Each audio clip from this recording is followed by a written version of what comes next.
अस्सलाम वालेकुम। एक बार फिर आपसे लाइव जो है मुखातिब हैं औसाफ और एबीएन के पेज से। वैसे रोज़ाना की बुनियाद पर हम आपसे कोई ख़बरें शेयर करते हैं कि रोज़ाना का क्या हो रहा है, सियासत में क्या अपडेट है। तो आज मेरे पास तो कोई ख़बर नहीं है, लेकिन हमारे कोर्ट रिपोर्टर हैं इब्राहिम अब्बासी, मुख्तलिफ कोर्ट रिपोर्टर्स की जो है आज इमरान खान की कवरेज के दौरान जो है मुलाकात हुई उनसे डियाला जेल में। उनसे पूछते हैं कि बहुत सारी बातें हुई कि इमरान खान कहीं हार मान रहे हैं, इमरान खान झुकने को तैयार है, इमरान खान डील करने को तैयार है, इमरान खान बाहर जाने को तैयार है। वो तमाम सवालात और इंतखाबात के बारे में वो क्या सोच रहे हैं, इंतखाबात से पीटीआई को हिस्सा लेना चाहिए या नहीं लेना चाहिए, तमाम सवालों के जवाब जो इब्राहिम अब्बासी से जानते हैं। अस्सलाम वालेकुम। वालेकुम सलाम। क्या हाल है इब्राहिम?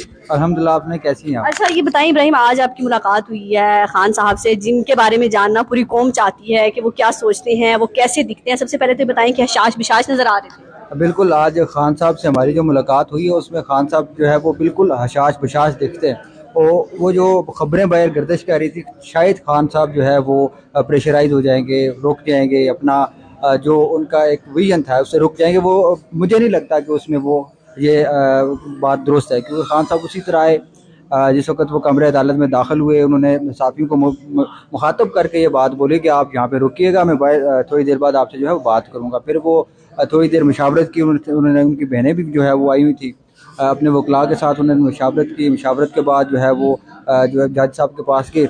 वहाँ बड़ी दिलचस्प जो है वो सूरत हाल वहाँ पे पैदा हुई।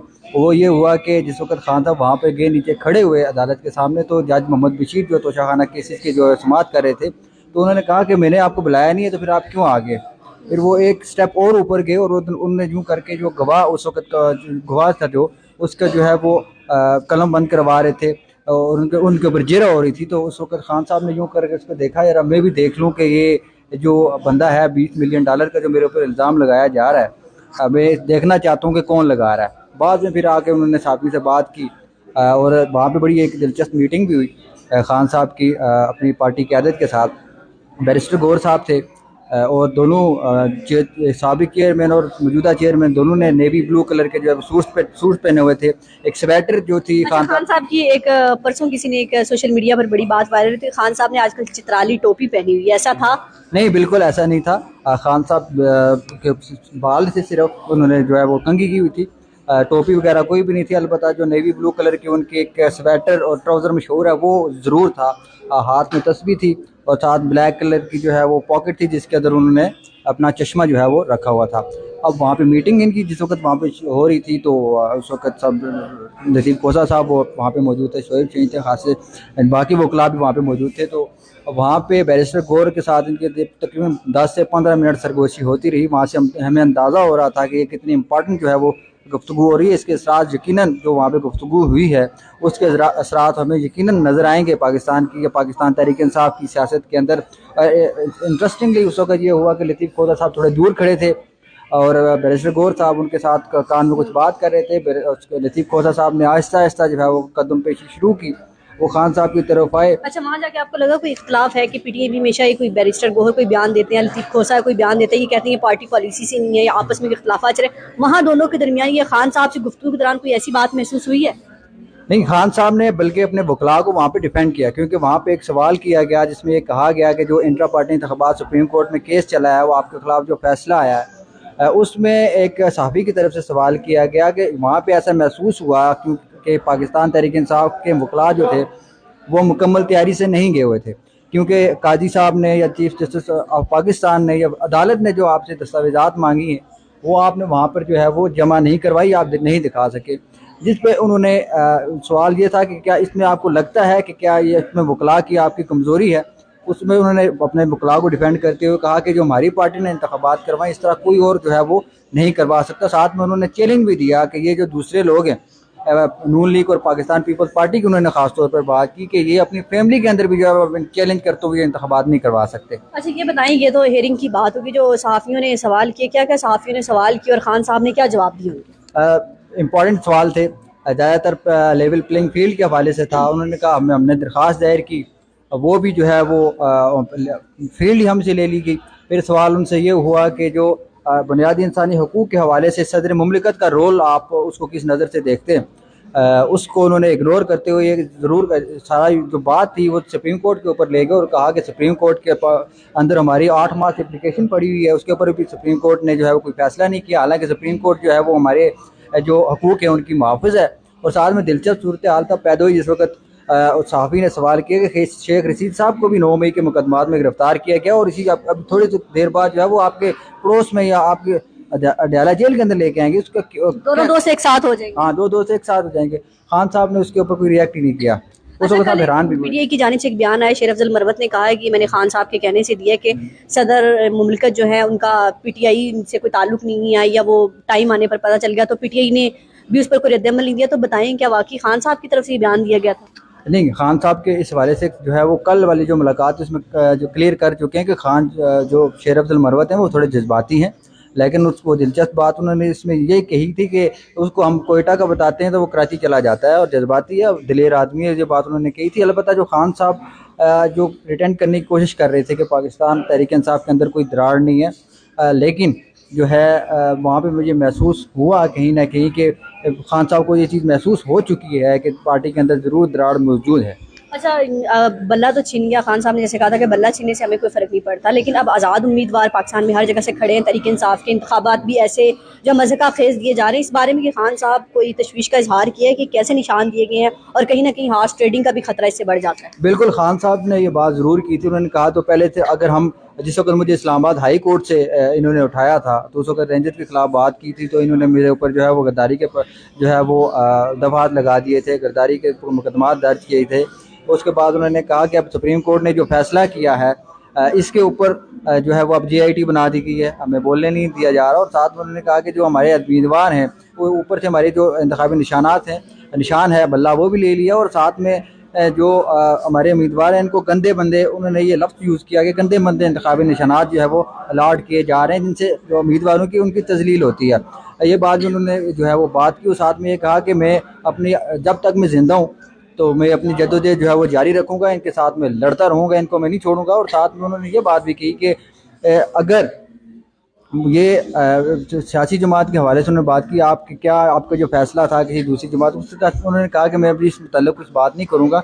प्लान C के बारे में ज़रूर पूछा गया कि आप प्लान C के बारे में जो है वो बता दें। उसमें उन्होंने कहा कि मैं प्लान C के बारे में फ़िलहाल जो है वो नहीं बता सकता। अच्छा, यानी कि आपको लगता है कि लेवल प्लेइंग फील्ड जैसे खान साहब को नहीं मिली, तहरीक इंसाफ को नहीं मिली, इसके बाद भी लगता है खान साहब को कि तहरीक इंसाफ क्लीन स्वीप करेगी और तहरीक इंसाफ को जैसे मर्जी इंतखाबी निशानात दिए जाए वो पीछे नहीं हटेगी? बिल्कुल, खान साहब ने ये कहा कि जो 8 फरवरी के साथ इनके जो उन्होंने ये कहा कि जो दूसरी सियासी जमातें इनके साथ वो होगा जो इनसे पहले आज तक इनके साथ हुआ ही नहीं है। तो ये तारीख याद रखे और तारीख याद रखेगी इस चीज़ को। और ये उन्होंने ये भी साथ कहा कि 8 फरवरी को जो है वो समय ही अलग होगा। तो ये सोच ही नहीं सकते कि इनके साथ क्या हुआ। जिस तरह इनके मशरक़ी पाकिस्तान जब अलग हुआ था, वो जो इंतखाबात हुए थे उस तरीके से इंतखाबात हो गए और हैरान रह जाएंगे, उनको समझ नहीं आएगी कि क्या होगा। साथ में उन्होंने एक ईरान के हवाले से बात की। सब मेरी तरफ से ये सवाल किया गया जी बिल्कुल, आपने क्या सवाल किया था इब्राहिम? मैंने उनसे ये सवाल किया था कि ईरान की तरफ से सुबह जो है रॉकेट फायर किया गया पाकिस्तान के अंदर, तो उसके ऊपर आप जो है वो क्या रद्द-ए-अमल देना चाहेंगे? उन्होंने कहा कि मुझे समझ नहीं आ रही कि इस वक्त पाकिस्तान के अंदर जो है वो क्या हो रहा है। और साथ में अगर दूसरी चीज़ अगर उन्होंने ये बात की कि जो हमने जो है वो दुआ कॉन्फ्रेंस जो है वो करवाई थी अफ़गानिस्तान के हवाले से, बिलावल जो है बिलावल के ऊपर उन्होंने इल्ज़ाम लगाते हुए कहा कि बिलावल जरदारी ने अपने टेन्योर के जिस वक्त तो वज़ीर ख़ारिजा रहे हैं, उन्होंने एक दौरा भी जो है वो काबुल का नहीं किया। और साथ में ये कहा कि इन्होंने नाम नहीं लिया, उन्होंने सिर्फ ये कहा कि इन्होंने तमाम हमसायों से जो है वो ताल्लुकात ख़राब कर दिए। शायद इनको याद नहीं है या इनको शायद समझ नहीं है कि हमारी जो तजारत है वस्ती एशिया के साथ वो काबुल के ज़रिए ही होनी है। टीवी पे हम नाम नहीं ले सकते, कासिम के अब्बू कहने की आदत होगी। कासिम के अब्बू को कोई ऐसी बात जो अभी तक ऑडियंस से आप ना शेयर कर पाए हों, कोई ऐसी क्योंकि आवाम जो है उनके बारे में जानना चाहती है ज़्यादा से ज़्यादा कि खान साहब क्या सोच रहे हैं, खान साहब का अपने वर्कर्स के लिए कोई ख़ास पैगाम दिया हो अपने वकला के ज़रिए? खान साहब ने ना आज 2 कुरानी आयात के बारे में जिक्र किया था, जिसमें पहले ये था कि जो कौम वही बनती है जो अमर बिल मारूफ से चलती है, और दूसरी जो है उन्होंने कोट की थी उसका मफ़हूम ये था कि जो मुनाफिक होता है वो हमेशा बदी के साथ खड़ा होता है और अच्छाई की मुखालफत करता है, और मेरी हुकूमत की रजीम चेंज जो है वो भी एक मुनाफिकत की निशानी है। उन्होंने ये कहा कि कौम के ऊपर उन्होंने छोड़ा, अपने वोटर के ऊपर उन्होंने छोड़ा कि अगर वो अपना फैसला करना चाहती है, फैसला उसने करना है, या फिर वो आज़ाद रहना चाहती है या गुलामी की ज़िंदगी जो है वो पूरी कौम जो है वो गुजारना चाहती है। ये खान के आखिरी अल्फाज थे। उसके बाद खान साहब जो थे वो चले गए थे और उस वक्त समाज उस वक्त तक जारी थी। कितने मिनट की आप लोगों की जो मुलाकात है साफियों की? खान साहब के साथ हमारी तकरीबन 15 मिनट बात होती रही। ये आगे एक दीवार सी थी लकड़ की बनाई हुई, वहाँ तक आए खान साहब ने जो है मुखातब करते हुए सहाफ़ियों से जो बातें उन्होंने करनी थी वो की हैं, और साथ तोशा खाना के हवाले से उन्होंने बात शुरू। सोशल मीडिया के बारे में कोई बात की होंगी? सोशल मीडिया पर भी हमेशा पीटीआई की पाबंदी लग जाती है, कोई ऐसी ऐसी भी कोई बात हुई सोशल मीडिया के हवाले से? ये बात उन्होंने इस सेंस में की थी कि हमारे एक तो इंतखाबी निशान उन्होंने छीन लिया है, और साथ में उन्होंने जो है वो अब हमें टीवी भी नहीं दिया जा रहा, हमें बात करने नहीं दी जा रही। इसी सिलसिले में उन्होंने कहा कि जिस वक्त पहले फैसले होते थे इलेक्शन कमीशन के हवाले से, उन्होंने बात की कि जिस पहले माजी में इलेक्शन कमीशन के मुखालफत की जाती थी, बातें की जाती थी, उनके ऊपर कोई इल्ज़ामात नहीं लगाए, लेकिन हमने जो बात की तो हमारे ऊपर कंटेम्प्ट ऑफ कोर्ट लग गई।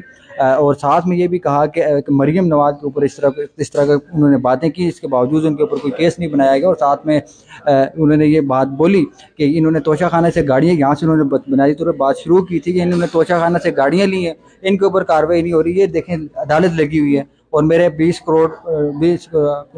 मिलियन डॉलर की ये बात कर रहे हैं, और ये इनको एक खाकरोब आके यहाँ पे मेरे खिलाफ गवाही दे। बताइए, ये तो सियासी बातें होंगी, लेकिन खान साहब ने हमेशा कहा कि मुझे साइकिल दी जाए वर्जिश के लिए। कोई उनको सहूलियात से कोई शिकवा है? उनको वो सहूलियात मिलना शुरू हो गई है? साइकिल दे दी गई है उनको वर्जिश के लिए? उनको वर्जिश के लिए साइकिल और मशीन जो थी वो दे दी गई थी। आज उनसे सवाल पूछा गया कि खान साहब फ्रेश लग रहे हैं बड़े, तो खाने पीने में क्या आजकल आप ले रहे हैं? उन्होंने कहा कि आज मोबाइल छोड़ दिया है, रिलैक्स हो गया हूँ, यहाँ तो मुझे रिलैक्स करने का मौका मिल गया है, और मैं जो है वो वर्जिश करता हूँ, और यही मेरा जो है फिटनेस का राज है। बेटों से बात होती है? इस हवाले से खान साहब से ना किसी ने सवाल किया और ना जो है वो खान साहब ने इस हवाले से कोई बात की। अलबत्ता वो बेटों के हवाले से या फैमिली के हवाले से वो किसी हद तक अपने आप को उन्होंने रिजर्व रखा कि बात ना ही की जाए तो बेहतर है। जी बिल्कुल, इब्राहिम अब्बासी की आपने गुफ्तगू सुनी कि खान साहब से मुलाकात हुई और खान साहब से क्या क्वेश्चन किए, और वही जो बार बार बात खान साहब से जो भी मिलता है सामने आती है। खान साहब अभी तक पुरअज़म हैं और बार बार यही कह रहे हैं कि हम पीछे नहीं हटेंगे। 8 फरवरी को आवाम जो है, पीटीआई के वर्कर जो है, पीटीआई के चाहने वाले जो हैं, वोट के ज़रिए जो है तमाम सियासी जमातों को शिकस्त देंगे। हमसे बल्ला छिन गया तो कोई बड़ी बात नहीं, लेकिन दुख इस बात का है कि हमारे वर्कर्स को ऐसे इंतखाबी निशानात दिए जा रहे हैं जो मज़ाक़ खेज़ हैं। उम्मीदवार की कहीं ना कहीं तज़लील होती है, लेकिन उसके बावजूद उनका यही पैगाम है, अपने वर्कर्स के लिए कि डटे रहें। हमने जो है मुकाबला इंतखाबात से करना, और अपने ऊपर केसेस बनने से भी उनको कोई फ़र्क नहीं पड़ता। और जेल से भी अक्सर वो कहा जाता था कि खान जो है जेल में जाएगा, घबरा जाएगा, ये नहीं रह पाएगा। वो सहूलियात जो उनको चाहिए थी वो उन्होंने ले ली हैं कि साइकिल वर्जिश के लिए मोबाइल से वो दूर हो गया है, तो खशाश बशाश वहाँ पर ज़िंदगी गुजार रहे हैं, और कहीं ना कहीं पुरसकून भी। अपना और अपने प्यारों का बहुत ख्याल रखिएगा, हमें दुआ में याद रखिएगा। अल्लाह हाफिज़।